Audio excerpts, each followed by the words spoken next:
Video का उद्देश्य किसी का इंसल्ट या किसी को भावनाओं का ठेस पहुंचाना नहीं है। इस वीडियो का सिर्फ और सिर्फ मनोरंजन के लिए बनाया गया है। इसे अपने दिल पर ना ले। हम सभी कलाकारों का सम्मान करते हैं। धन्यवाद। हमारे जीजा मोटर गाड़ी चलावे हो, हमारे जीजा मोटर गाड़ी चलावे। सबा का मोटर गाड़ी चले पेट्रोल से, सबा के मोटर गाड़ी चले पेट्रोल से।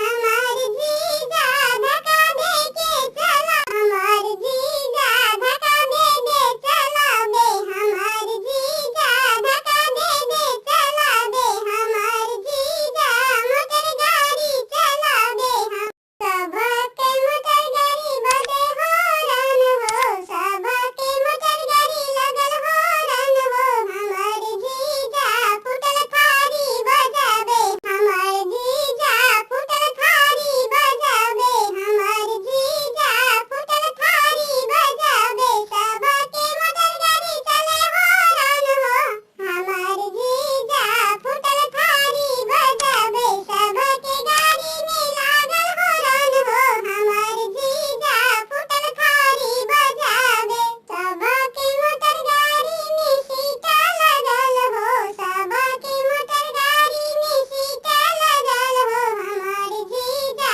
बंगल धोती बिछावे, हमारे जीजा धोती बिछावे। हमारे जीजा बंगल धोती बिछावे। सबा के मोटर गाड़ी में सीटा लगल हो, सबा के गाड़ी में सीटा लगल हो। हमारे जीजा बंगल धोती बिछावे। हमारे जीजा बंगल धोती बिछावे। हमारे जीजा बंगल धोती बिछावे।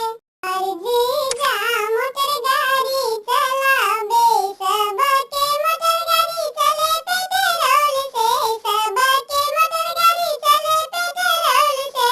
हमारे जीजा मोटर गाड़ी चलावे, हमारे जीजा मोटर गाड़ी चलावे। सबा के गाड़ी चले पेट्रोल से, हमारे जीजा धक्का दे दे चलावे। हमारे जीजा धक्का दे दे चलावे मोटर गाड़ी। बिल्ली रानी गीत यूट्यूब चैनल पे आपका स्वागत है। यहाँ पर आपको एनिमेशन वीडियो गीत मिलेगा। अगर आपको यह चैनल बिल्ली रानी गीत आपको पसंद है तो अपना कमेंट करें और साथ साथ चैनल को सब्सक्राइब जरूर करें। धन्यवाद।